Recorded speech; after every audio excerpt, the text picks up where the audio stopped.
Hey, BassGeek here. I'm with my buddy Jeremy from work, and he's going to show us how to clean the oxidation off of an old boat.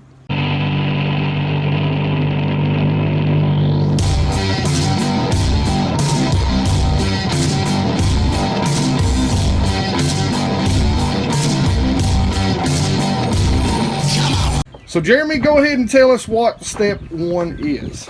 Alright, so the first thing you're going to want to do is you want to take a clean rag, some soapy water, and you actually want to clean the surface. You want to get as much dirt and contaminants off the surface as you can. You can also do a car wash, go through a car wash it off really well. But you just want to make sure you get all the dirt and grime off. And I haven't done this to this boat since I got it, so it was pretty dirty. And as you can tell too, when you get it wet, if it's just an oxidation problem, it will actually shine when it's wet. So that's a pretty good sign that it's just an oxidation issue.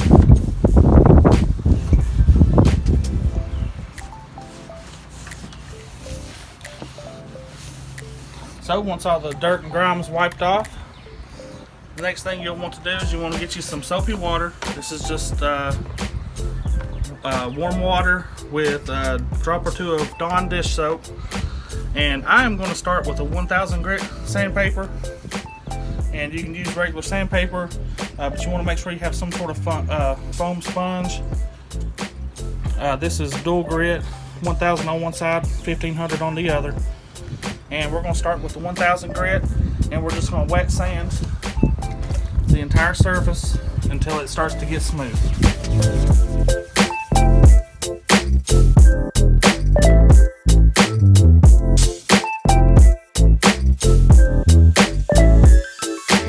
Okay, so we've sanded this entire section down with our roughest grit sandpaper. We're going to wipe it down, get all of the debris off, and you want to actually let this dry. That way you can go back and look at it from different angles to make sure that you've gotten all of the oxidation spots actually off. So once you get all the oxidation spots off, you'll notice it still be a little dingy. Obviously a little bit shinier than it was, but you just kind of want to let it dry off. But I think we pretty much got everything else pretty smooth. So at this point, you just want to hit any spots that are left that still need to be sanded down, and then you want to move to your next grade of sandpaper. I'm going from 1000 grit to 1500 grit, so we'll start on that now.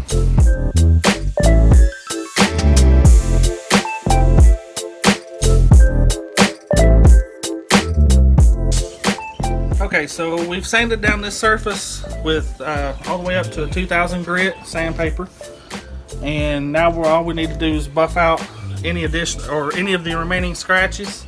We're going to use a 7-inch buffer, and I'm going to use some Megabass mirror glaze. This is their number 83. It's kind of a medium grit buffing compound. And you want to shake this really well, and you just want to apply a bead across the surface, and then starting on a low RPM on your buffer, you just want to pick up your material,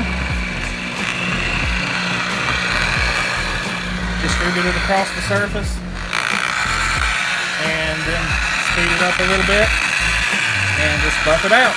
You want to buff this until it's completely gone. You know, most buffing compounds stay the same aggressiveness the entire time. The Megabass will actually get smaller and smaller as you go, so you can buff it completely out. Not completely dry, but you want to get it down till it's almost gone.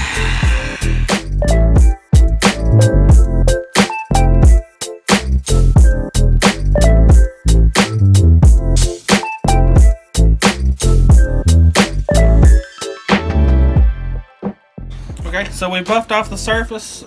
Most of the buffing compound is gone. There's still a little bit of residue left. You just want to go over with a clean, dry microfiber cloth, get any of that residue off, and you pretty much are done.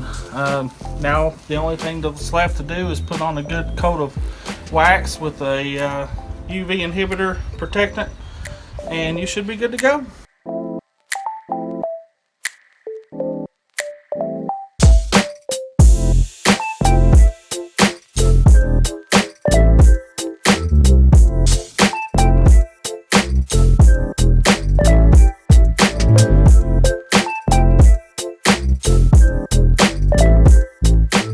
Hey, Jeremy, I want to say thanks, man, for sharing all this with us. Jeremy's got this boat really looking good, and if all you've got is some oxidation, this is a great way, and it's not that hard, it's not that much work to go ahead and get it shined up. Overall, this section will take about 30 minutes for every 2-3 foot section you take on. It's not hard at all. And the one part that we kind of left out, and Jeremy touched on it, you really do need to make sure that you're sealing this, because when you sand it down, it's going to create some fine pores. You really want to make sure that you're sealing that with some good wax. Just make sure you get a wax that is safe for gel coats, and you want to make sure that it has a UV inhibitor in it to keep oxidation from reoccurring. All right. So again, I hope this helps you guys out. If you got any questions, I'll get Jeremy too to kind of monitor this. So if you got any questions for him, me and him both will get those answers for you. We work together, so I'll be up his rear end if he ain't paying attention to this video. But as always, questions, comments in the comment section below. You guys know I love to talk about fishing and boat repair at times with you. Like it if you like it. Don't forget to subscribe, and you guys rock.